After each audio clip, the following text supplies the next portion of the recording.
கஷ்டில இருந்தா அகப்பையில வரும். அதனால வெறுமையா இருங்க, உங்களுக்கு நல்ல குழந்தை பாக்கியம் கிடைக்கும், கடன் தொல்லை நீங்கும், அரசு வேலை வாய்ப்பு கிடைக்கும், திருமண தடை நீங்கும், குழந்தை பெரும்பாக்கியம் கிடைக்கும், சொந்த வீடு அமையும், முருகன் திருவருள் துணையாக நிற்கும், நவக்கிரக தோஷம் நீங்கும்.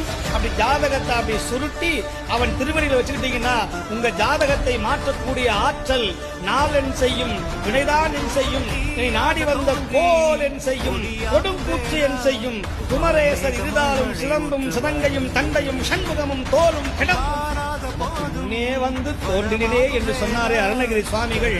அப்பேற்பட்ட பெருமானுடைய சிவபெருமான் வேறு, முருகப்பெருமான் வேறு கிடையாது. இந்த தத்துவத்தை உணருங்கள், தங்கள் அனுமதியை சொல்லுங்கள், தங்கள் கதிவென்பா சொல்லுங்கள், திருமுருகாற்றுப்படையை சொல்லுங்கள், வேல்மாறல் படியுங்கள். எதுவும் தெரியலையா? முருகா முருகா முருகா முருகா முருகா.